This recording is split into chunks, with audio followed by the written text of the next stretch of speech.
Breaking news రెండు తెలుగు రాష్ట్రాల్లో సంచలనంగా మారిన గండికోటలో బాలిక హత్యకు కారణాలేంటి 10 రోజులైన పోలీసులు ఎందుకు హత్యకు కారణాలేంటి హత్యకు పాల్పడింది ఎవరో ఎందుకు తేల్చలేకపోతున్నారు ఇక్కడ పోలీసుల విచారణ వైఫల్యం ఏమన్నా కనిపిస్తూ ఉందా బిగ్ టీవీ దగ్గర కొన్ని ముఖ్యమైన అంశాలు ఉన్నాయి బిగ్ టీవీ చేతిలో 5 డౌట్స్ ఉన్నాయి ఈ 5 అంశాలు విచారణ సవ్యంగా సాగడం లేదు అనటానికి అనుమానాలు కలిగిస్తూ ఉన్నాయి అనుమానాలకు బలాన్ని కలిగిస్తూ ఉన్నాయి మొదట ఒక్కొక్క పాయింట్ మనం చర్చించుకుంటూ ఉందాం 10 రోజులైంది ఆ అమ్మాయిని గండికోటలో ఎవరో చంపేసి కానీ పోలీస్ అధికారులు ఆ రోజు చెప్పారు కీలకమైన ఆధారాలు లభించాయి ఆ రోజు 16వ తారీఖు 12 గంటలకు ఈ రోజు మధ్యాహ్నమే 12 గంటలకు కీలక ఆధారాలు లభించాయి సాయంత్రం 9 గంటల లోపు మొత్తం వివరాలన్నిటిని కూడా ప్రజల ముందు ఉంచబోతున్నాం మీడియా ముందు ఉంచబోతున్నామని డిఐజీ ప్రవీణ్ చెప్పారు ఆయనే స్వయంగా మీడియా ముందుకు వచ్చి చెప్పారు మరి 10 రోజులైన సాయంత్రం 10 గంటలకు చెబుతామన్న పోలీసులు 10 రోజులైన ఈ హత్య చేసింది ఎవరో ఎందుకు తేల్చలేకపోతున్నారు ఇక్కడ ఎన్ని డౌట్స్ వస్తున్నాయో ఇప్పుడు మీకు చెప్పబోతున్నాను నిజానికి గండికోట సురక్షితం కాదా ఒకవేళ ఆ హత్య కుటుంబ సభ్యులు చేయకపోతే గండికోట సురక్షితం కాదా అనే ప్రశ్న తలెత్తుతుంది ఆ హత్య మూడో వ్యక్తులు ఎవరైనా చేస్తే ఒకవేళ అది పరువు హత్య కాదు మూడో వ్యక్తులు అక్కడికి వచ్చినటువంటి టూరిస్టులను టార్గెట్ చేసుకునో లేదంటే వచ్చిన టూరిస్టులు ఎవరో ఒకరు ఈ బాలికను హత్య చేసి ఉంటే ఆ ప్లేస్ అంత సురక్షితం కాదా మరి అలాంటి చోట రక్షణ కల్పించడంలో ఎందుకు వైఫల్యం చెందుతున్నారు అక్కడ సీసీ కెమెరాలు ఎందుకు లేవు అక్కడ ఉన్న రంగనాయక మండపం దగ్గర కానీ గండికోట చుట్టూ కానీ టూరిస్టులు ఎక్కువగా వస్తూ ఉన్నప్పుడు అక్కడ సీసీ కెమెరాలు ఎందుకు ఏర్పాటు చేయలేదనే ప్రశ్న తలెత్తుతుంది అంటే ఒకవేళ అది కుటుంబ సభ్యులు చేసిన పరువు హత్య కాకపోతే గండికోట పర్యాటకులకు సురక్షితం కాదనే డౌట్ వస్తుంది ఇక్కడ అంతకంటే ముందు ఒక డౌట్ ఏంటి అంటే అసలు లోకేష్ ఎక్కడ లోకేష్ ఇప్పుడు ఆ ప్రియుడి గురించి ఎందుకు మాట్లాడుకోవాలి అంటే ఆ బాలిక మరణానికి ఏదో ఒక రకంగా లోకేషే కారణం ఆ బాలిక మైనర్ కాలేజీకి వెళ్ళి చదువుకోవాల్సిన ఆ బాలికను ప్రేమ పేరుతో ఆ లోకేష్ గండికోటకు తీసుకొచ్చాడు నిజానికి మనకున్న చట్టాల ప్రకారం బిఎన్ఎస్లో ఉన్న సెక్షన్లు కావచ్చు పోక్సో చట్టం కింద కావచ్చు ఇతర కొన్ని చట్టాల ప్రకారం మైనర్ బాలిక అంగీకరించిన ఆ బాలికతో ప్రేమలో ఉండటం అనేది మేజర్కి ఎప్పుడు కూడా తప్పే మైనర్ బాలిక నేను నీతో వస్తాను నిన్ను ప్రేమిస్తున్నాను అని చెబితే అలాంటి అమ్మాయిని ప్రేమిస్తున్నాను అని చెప్పి ముగ్గులోకి దించడము తనతో ప్రేమ కార్యకలాపాలు చేయటం అనేది చట్ట ప్రకారం నేరం అలా చేసిన వ్యక్తిని బిఎన్ఎస్లో ఉన్న సెక్షన్స్తో పాటు పోక్సో చట్టం కింద తీసుకెళ్లి లోపలయ్యాలి మరి ఇక్కడ ఆ అబ్బాయి ప్రేమించుకుంటున్నారు అని చెప్పారు ఆ అమ్మాయి మైనర్ మరి మైనర్ అమ్మాయిని గండికోట తీసుకువెళ్ళిన లోకేష్ని ఇంతవరకు ఎందుకు రిమాండ్కు తరలించలేదు అనేది ఫస్ట్ క్వశ్చన్ పోలీసుల విచారణలో ఫస్ట్ వైఫల్యం ఇక్కడ కనిపిస్తుంది లోకేష్ ఎక్కడ లోకేష్ చంపలేదని అంటున్నారు లోకేష్ చంపారా లేదో తర్వాత తేల్చొచ్చు కానీ ఆ అమ్మాయి చనిపోవడానికి కారణం మైనర్ అయిన ఆ అమ్మాయిని లోకేష్ గండికోటకు తీసుకుని వెళ్ళడమే ఆ అమ్మాయి చనిపోవడానికి కారణం ఒకవేళ అది కుటుంబ సభ్యులు చేసిన పరువు హత్య లేదు అమ్మాయి ఒంటరిగా ఉంది కదా అని అక్కడికి వచ్చిన మూడో వ్యక్తులు చేసిన హత్య రేప్ అటెంప్ట్ చేయబోయి ఆ అమ్మాయిని హత్య చేశారా అనేది తర్వాత తేల్చాల్సిన విషయం కానీ ఆ అమ్మాయిని మైనర్ బాలికను గండికోట తీసుకొచ్చిన లోకేష్ ఎక్కడ ఇప్పటి వరకు బిగ్ టీవీ దగ్గర ఉన్న సమాచారం ప్రకారం పోలీసులు ఫస్ట్ రోజు చెప్పిన సమాచారం ప్రకారం బిఎన్ఎస్లో 103 కింద సెక్షన్ కింద లోకేష్ పై కేసు పెట్టారు లోకేష్ మేజర్ కాదు మైనార్టీ తీరిపోయింది మేజర్ అతను మైనర్ కాదు మరి అలాంటి లోకేష్ పైన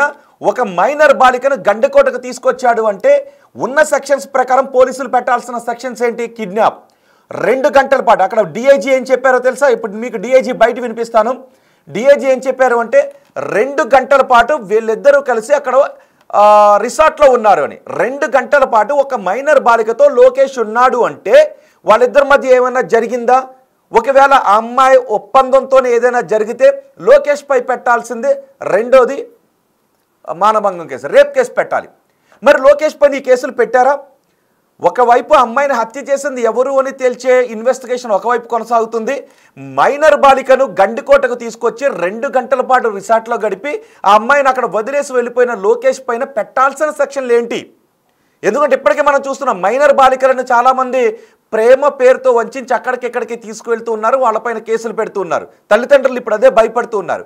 కాబట్టి ఇక్కడ లోకేష్ పై పెట్టాల్సిన సెక్షన్లు ఏంటి? ఆ అమ్మాయిని మైనర్ బాలికను గండికోట తీసుకొచ్చాడు అంటే మాయ మాటలు చెప్పి అమ్మాయిని గండికోట తీసుకొచ్చాడు కాబట్టి బహుశా సహజంగా పోలీసులు లాంటి కేసుల్లో కిడ్నాప్ కేసు పెడతారు. 2 గంటల పాటు ఇద్దరు కలిపి రిసార్ట్లో గడిపారు కాబట్టి ఆ అమ్మాయి ఒప్పుకునే ఇద్దరి మధ్య ఏదైనా జరిగిన రేప్ కేసు కూడా పెడతారు. మరి లోకేష్ పైన ఈ సెక్షన్ల కింద కేసులు పెట్టారా? 10 రోజుల క్రితం అదుపులోకి తీసుకున్న లోకేష్ని రిమాండ్కి పంపించారా లేదా? ఇప్పుడు లోకేష్ ఎక్కడున్నాడు? లోకేష్ ఒకవేళ పోలీసుల అదుపులోనే ఉంటే, రిమాండ్కి పంపించకుండా పోలీసుల అదుపులోనే ఉంటే ఇల్లీగల్ డిటెన్షన్ కిందకు అవుతుంది, అక్రమ నిర్బంధం కిందకు వస్తుంది పోలీసులకు. అలా కాదు ఇంటికే పంపించేశారు అంటే పోలీసుల విచారణ వైఫల్యం కిందకు వస్తుంది. అలా కాదు రిమాండ్కి పంపించారు, పోలీసులు ఎక్కడా చెప్పలేదు. మరి లోకేష్ ఎక్కడ? పోలీసుల విచారణలో మొదటి తప్పు బిగ్ టీవీకి పోలీసులు ఇక్కడ దొరికారు. విచారణకు సంబంధించి పోలీసుల వైఫల్యం చాలా స్పష్టంగా కనబడుతుంది. ఇది బిగ్ టీవీ దగ్గరున్న స్పష్టమైన ఆధారం.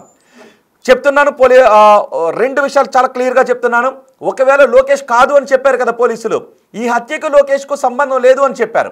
హత్యకు సంబంధం లేదు, కానీ అమ్మాయిని అక్కడికి తీసుకొచ్చిన లోకేష్కి పోక్సో అట్రాక్ట్ అయ్యేటటువంటి కేసులు అతని పైన పెట్టాలి.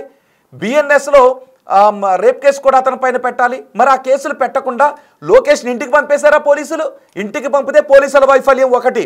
లేదు, పోలీసులు తమ దగ్గరే ఉంచుకొని విచారిస్తూ ఉంటే ఇల్లీగల్ డిటెన్షన్, కోర్టులో ప్రొడ్యూస్ చేయాల్సిన లోకేష్ని 10 రోజుల పాటు తమ కస్టడీలోనే ఉంచుకొని కస్టడీ పిటిషన్ వేయకుండా కోర్టులో ప్రొడ్యూస్ చేయకుండా తమ దగ్గరే ఉంచుకొని విచారిస్తుంటే ఇది పోలీసుల రెండో వైఫల్యం కిందకు వస్తుంది. మరి ఇన్ని వైఫల్యాలు ఉన్న పోలీసులు మర్డర్ కేసుని ఛేదించే పనిలో వేగంగా ముందుకు వెళ్తున్నారా అనే డౌట్స్ వ్యక్తమవుతున్నాయి. సహజంగా పోలీసులు తలుచుకుంటే అనుమానితులను తీసుకొచ్చి 1, 2, 3, 4, 5 ఇలా 10 మంది అనుమానితులను పెడితే 10 నిమిషాల్లో వాళ్ళ చేత నిజం చెప్పించగలిగే సత్తా పోలీసులకు ఉంటుంది. ఆ రోజు సాయంత్రం 10 గంటలకు ఆధారాలతో సహా బయట పెడతామన్న పోలీసులు 10 రోజులైనా ఇంతవరకు ఏ ఆధారాల్ని సేకరించలేకపోయారు అంటే ఆ రోజు పోలీసులు చెప్పింది ఆధారాలు దొరకకుండానే దొరికాయని చెప్పారా, లేదంటే దొరికినటువంటి ఆధారాలు ఏదైనా కారణం చేత హైడ్ చేస్తూ ఉన్నారా అనే డౌట్స్ వ్యక్తమవుతున్నాయి. ఒక్కసారి మీకు పోలీస్ బయట డిఐజీ బయట వినిపిస్తాను. లోకేష్ గురించి డిఐజీ మాట్లాడిన బయట ఒక్కసారి వినండి. విచారణలో ఏ విధంగా పక్కదారి వెళ్తుంది, విచారణ సవ్యంగా సాగట్లేదు అనటానికి బలం చేకూర్చేటటువంటి బయటదే డిఐజీ మాట్లాడిన బయట ఒక్కసారి విందాం. యువతిని పీరియడ్ వచ్చి సుమారు 8 గంటల సమీపంలో గండికోటకి వాహనం మీద తీసుకొచ్చారు.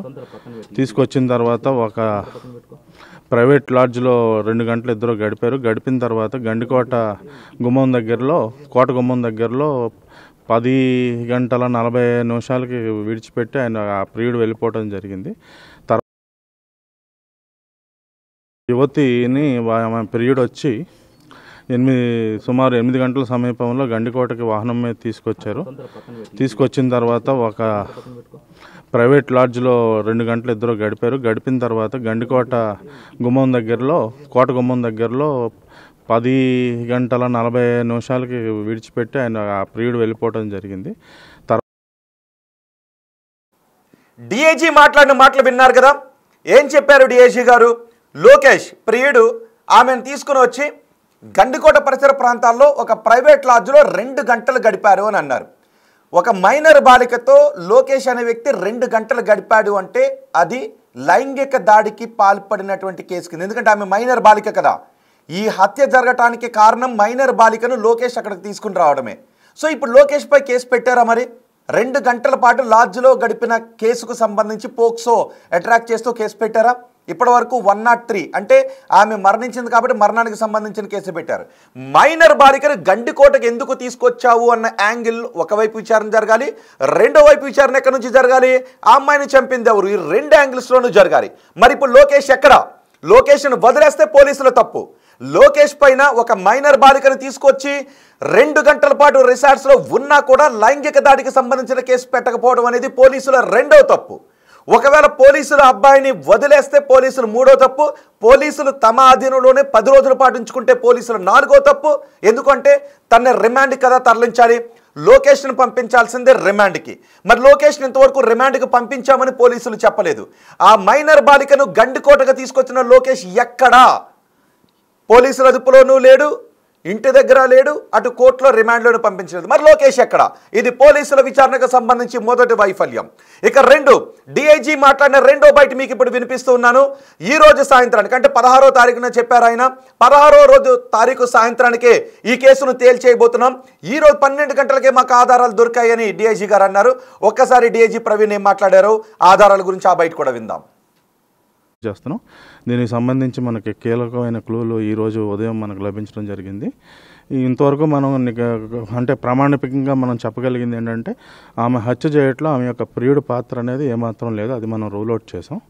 ఎవరు చేశారనే దాని మీద అయితే మనం ఖచ్చితమైన క్లూస్ అయితే మనకి ఈరోజు ఉదయం లభించడం జరిగింది. ఉదయం కూడా కాదు, మేము ఇక్కడికి వచ్చే సమయంలోనే మాకు లభించాయి.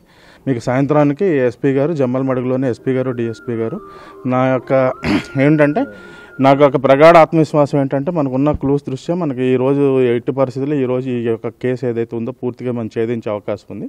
మీకు చేస్తున్నాం. దీనికి సంబంధించి మనకి కీలకమైన క్లూలు ఈరోజు ఉదయం మనకు లభించడం జరిగింది.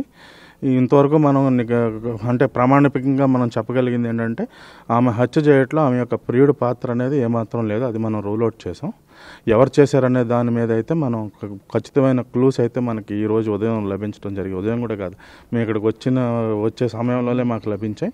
మీకు సాయంత్రానికి ఎస్పీ గారు, జమ్మలమడుగులోనే ఎస్పీ గారు, డిఎస్పీ గారు నా యొక్క ఏంటంటే నాకు ఒక ప్రగాఢ ఆత్మవిశ్వాసం ఏంటంటే మనకున్న క్లూస్ దృష్ట్యా మనకి ఈరోజు ఎట్టి పరిస్థితుల్లో ఈరోజు ఈ యొక్క కేసు ఏదైతే ఉందో పూర్తిగా మనం ఛేదించే అవకాశం ఉంది. మీకు చేస్తాం. డిఐజీ మాట్లాడిన మాటలు విన్నారుగా. ఇక్కడ డిఐజీ 2 విషయాల గురించి చాలా స్పష్టంగా చెప్పారు. ఒకటి, ప్రియుడు లోకేష్ ఆమెను తీసుకొచ్చి ప్రైవేట్ లాడ్జ్లో 2 గంటల పాటు గడిపాడు. ప్రియుడు లోకేష్కి హత్యకు సంబంధం లేదు. ఇది ఒకటి గుర్తుపెట్టుకోండి. 2, డిఐజీ గారు అక్కడికి వచ్చే సమయంలోనే చాలా స్పష్టమైన ఆధారాలు దొరికాయి. ఈ హత్య ఎవరు చేశారు అనటానికి స్పష్టమైన ఆధారాలు దొరికాయి. సాయంత్రానికే డిఎస్పీ గారు, ఎస్పీ గారు జమ్మలమడుగులో ప్రెస్ మీట్ పెట్టి వివరాలు చెప్పబోతున్నారు అని అన్నారు. మరి ఆ స్పష్టమైన ఆధారాలు ఏవి? దొరికిన స్పష్టమైన ఆధారాలు ఏంటి? ఆ దొరికిన స్పష్టమైన ఆధారాలు నిందితుడిని ఎందుకు బయటకు తీసుకుని రాలేకపోతున్నాయి? ఈ డౌట్స్ అన్నీ వస్తున్నాయి. వీటితో పాటు వస్తున్నటువంటి డౌట్, లోకేష్ ఎక్కడా? ఇప్పటికే వాళ్ళ అన్న ఈ అమ్మాయిని చంపాడు, పరువు హత్య అని అంటూ ఉన్నారు. కానీ వాళ్ళ అన్న ఇంటి దగ్గరే ఉన్నాడు, కనబడుతూ ఉన్నాడు, మీడియాతో మాట్లాడుతున్నాడు. లోకేష్ మాత్రం మీడియాతో ఎక్కడ కూడా మాట్లాడలేదు. మరి లోకేష్ని రిమాండ్కి పంపించామని కూడా చెప్పలేదు. లోకేష్ని రిమాండ్కి పంపించామని పోలీసులు చెప్పలేదు. మరి లోకేష్ని ఏం చేయాలి? ఫస్ట్ ఈ కేసులో 2 విచారణలు. చంపింది ఎవరు, తీసుకొచ్చింది ఎవరు? తీసుకొచ్చిన వ్యక్తి తీసుకొచ్చింది మైనర్ బాలికను. ఆ చనిపోయిన బాలిక మైనర్ బాలిక. చూడండి ఒకసారి, అదిగో ఆ మధ్యలో ఉన్న బాక్స్లో చూడండి ఒకసారి. ఆ బాలిక ఒక సమయంలో ఒంటరిగా బ్యాగ్ తగిలించుకొని ఆ మండపం వైపు నడుచుకుని వెళ్తూ ఉంది. అక్కడికి వచ్చిన పర్యాటకుల్లో ఒకరు సెల్ఫీలు తీసుకుంటూ ఉంటే ఆ బాలిక దృశ్యం అందులో ఫోటోలో ఉంది, ఫోటోలో కనపడింది, ఆ ఫోటోలో రికార్డ్ అయింది, ఆ వీడియోలో రికార్డ్ అయింది. ఆ దృశ్యాన్ని కూడా పోలీసులు ఇప్పుడు తీసుకున్నారు. ఆ బాలికకు సంబంధించి చివరి క్లిక్ అది, చివరి ఫోటో అది. ఆ బాలిక నడుచుకుంటూ వెళ్తుంది. ఇక్కడ ఇంకొక ముఖ్యంగా గమనించాల్సిన విషయం ఏంటి అంటే, ఈ కేసులో ఆ బాలిక ఎందుకు అక్కడే ఉండిపోయింది, ప్రియుడు కూడా వెళ్ళలేదు అని. నిజానికి ఆ బాలిక ఏం చెప్పింది అంటే, కాలేజీకి డుమ్మా కొట్టి వాళ్ళు గండిపేటకు వచ్చారు. కాలేజ్ ఎన్ని గంటలకు అవుతుంది? 5 గంటలకు అవుతుంది. సో 5 గంటల కంటే ముందు ఇప్పుడు కాలేజీకి వెళ్ళలేదు, 5 గంటల కంటే ముందు ఇంటికి వెళ్ళలేదు. కాలేజ్ వదలడానికంటే ముందు ఇంటికి ఎందుకు వచ్చావు ఇంటి దగ్గర అడుగుతారు, కాలేజీకి వెళ్తే మధ్యలోంచి ఎందుకు వచ్చావు కాలేజ్ దగ్గర అడుగుతారు. కాబట్టి 5 గంటల వరకు ఆ గండికోట పరిసరాల్లోనే గడిపి సాయంత్రం వెళ్దామని ఆమె అనుకుంది. అందుకే అక్కడ తిరుగుతుంది. సరిగ్గా ఆమె అక్కడ ఉన్న ఆ సమయంలోనే ఎవరో ఆమెను చంపేశారు. ఆ చంపింది ఎవరు? పోలీసులు 10 రోజులైనా వాళ్ళ దగ్గర ఆధారాలు ఉన్నాయన్న పోలీసులు ఎందుకు తేల్చలేకపోతున్నారు? ఒకవేళ కుటుంబ సభ్యులే అయితే, నిజంగా వాళ్ళ అన్నో అమ్మో అయితే పోలీసులు 10 నిమిషాల్లోనే ఆ విషయాన్ని రాబట్టగలుగుతారు.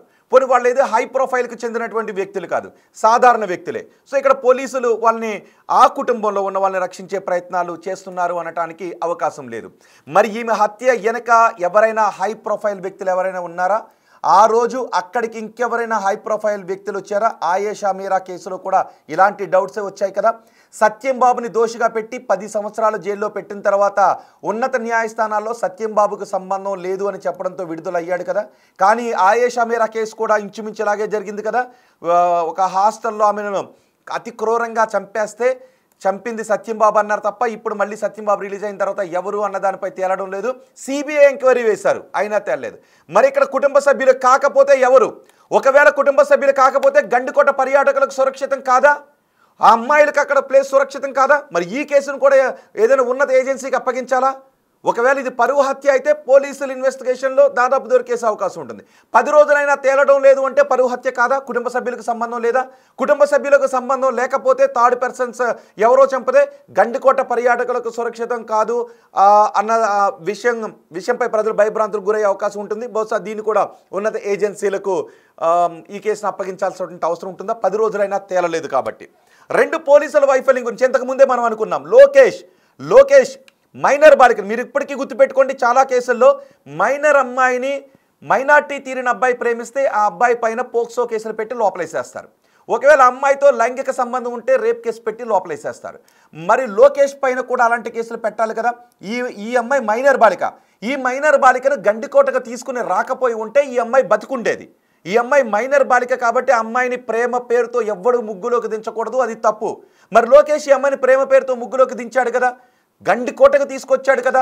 గండికోటకు తీసుకొచ్చిన లోకేష్పై అలాంటి పోక్సో కేసు కానీ బిఎన్ఎస్లో ఇతర సెక్షన్స్ కింద కేసులు పెట్టి రిమాండ్కి ఎందుకు తరలించలేదు అనేదే పోలీసుల వైపు ఫస్ట్ చూపిస్తున్నటువంటి క్వశ్చన్స్. అంటే పోలీసుల వైఫల్యం మనకి అక్కడే కనిపించింది, విచారణ వైఫల్యం మనకి లోకేష్ విషయంలోనే కనిపించింది. ఇక 2 ఆధారాలు ఉన్నాయన్న పోలీసులు ఎందుకు ఇంతవరకు ఛేదించలేకపోతున్నారు? ఇప్పుడు అంటూ ఉన్నారు, కొన్ని వార్తలు వస్తున్నాయి, ఇంకొక ప్రియుడు ఎవరో ఉన్నారు, అతను ఏదైనా ఈ దాడికి పాల్పడి ఉంటాడా అని. కొంచెం రిమోట్ యాంగిల్ అనమాట అది. ఆ ప్రియుని కూడా తీసుకొచ్చి విచారిస్తున్నారు అని కొన్ని వార్తలు వస్తున్నాయి. 3వ వ్యక్తి గతంలో ఎవరో ప్రేమించాను అని తిరిగినటువంటి వ్యక్తి దీని వెనుక ఉన్నాడా? లేదు. అక్కడికి వచ్చినటువంటి వారిలో ఇంకెవరైనా హై ప్రొఫైల్ వ్యక్తులు ఉండి ఆ అమ్మాయి ఒంటరిగా ఉంది అనే ఆలోచనతో ఆ అమ్మాయిని లైంగికంగా వేధించాలి అనుకుని కారులోకి బలవంతంగా తీసుకున్న తర్వాత ఆ అమ్మాయి కేకలు వేస్తే ఎవరైనా ఆ సమయంలో అమ్మాయిని కొడితే ఆ అమ్మాయి అప్పుడు చచ్చిపోయి ఉండుంటే ఆ అమ్మాయిని తీసుకెళ్ళి అక్కడ పారేశారా? హై ప్రొఫైల్ వ్యక్తులు ఎవరైనా ఉన్నారా? ఒకటి కుటుంబ సభ్యులు అయి ఉండాలి, 2 ప్రియుడు అయి ఉండాలి, మాజీ ప్రియుడైన అయి ఉండాలి, లేదు అక్కడికి వచ్చినటువంటి పర్యాటకులైనా అయి ఉండాలి, ఆ పర్యాటకుల్లో ఎవరైనా హై ప్రొఫైల్ వ్యక్తి అయినా అయి ఉండాలా? మరి ఏమున్నాయి ఈ డౌట్స్లో? ఏమున్నాయి? లోకేష్ని ఎందుకు పెద్దగా పట్టించుకోలేదు? లోకేష్ని ఎందుకు రిమాండ్కి పంపించలేదు? పోలీసులు ఇదిగో ఈ ఆధారాలు దొరికాయని ఎందుకు చెప్పలేకపోయారు? అక్కడికి వచ్చిన తర్వాత ఫింగర్ ప్రింట్స్ కానీ ఫుట్ ప్రింట్స్ కానీ పోలీసులు ఎందుకు సేకరించలేకపోయారు? హత్య అక్కడే జరిగిందా, ఇంకెక్కడైనా జరిగిందా? ఇంకెక్కడో జరిగితే ఇక్కడికి మళ్ళీ తీసుకొచ్చి పారేశారా? మరి ఈలోపు వెతికినటువంటి వాళ్లకు ముందుగా అక్కడ ఎందుకు దొరకలేదు? ఆ తర్వాత తెల్లవారుజామునే ఎందుకు దొరికింది? ఈ సమయంలో ఏం జరిగింది? అసలు హత్య ఆ ప్లేస్లోనే జరిగిందా లేదంటే వేరే ఏదైనా కారులో దొరికిందా? ఆ రోజు అక్కడికి వచ్చినటువంటి కార్లు ఎన్ని? ఈ వివరాలు ఏమైనా సేకరించారా? సో ఇన్ని డౌట్స్ వస్తూ ఉన్నాయి. సో పోలీసుల విచారణలో ఇన్ని వైఫల్యాలు కనిపిస్తూ ఉన్నాయి. సో మీరేమనుకుంటున్నారు? పోలీసుల విచారణకు సంబంధించి మీ అభిప్రాయం చెప్పండి. ఒక్కసారి డిఐజీ చెప్పింది గుర్తుంది కదా, ఆ అబ్బాయి తీసుకొచ్చాడు, లాడ్జ్లోకి వెళ్ళి 2 గంటల పాటు గడిపాడు అన్న అబ్బాయి మీద పోక్సో కేసు ఎందుకు పెట్టలేదు? ఆధారాలు దొరికేసాయి. సాయంత్రం 9 గంటలకే మా ఎస్పీ గారు డిఎస్పీ గారు జమ్మల మడుగులో చెప్పేయబోతున్నారు ఆధారాల్ని అన్న డిఐజీ గారు ఎందుకు 10 రోజులైనా కూడా ఈ కేసులో ఒక్క క్లూను కూడా సంపాదించలేకపోయారు? ఎందుకు ఈ కేసు కుటుంబ సభ్యుల చుట్టూ తిరుగుతున్నా ఆ కుటుంబ సభ్యులు అవునో కాదో పోలీసులు ఎందుకు చెప్పలేదు? ప్రియుడు కాదు అని స్పష్టంగా చెప్పిన పోలీసులు కుటుంబ సభ్యులు కాదు అనే విషయాన్ని ఎందుకు చెప్పలేకపోతున్నారు? పురోగతి ఇదిగో అని ఇంతవరకు ఎందుకు దీనిపైన ఒక్క మాట కూడా మాట్లాడలేకపోయారు? ఈ డౌట్స్ అన్నీ కూడా వస్తూ ఉన్నాయి. మరి చూద్దాం పోలీసులు ఏం తెలుస్తారో. అండ్ మీకు ఏదైనా ఈ విచారణకు సంబంధించి మీకు ఏదైనా అనిపిస్తూ ఉంటే మీ అభిప్రాయాన్ని కమెంట్ బాక్స్లో తెలియజేయండి. చూద్దాం పోలీసులు ఏం చెప్తారు.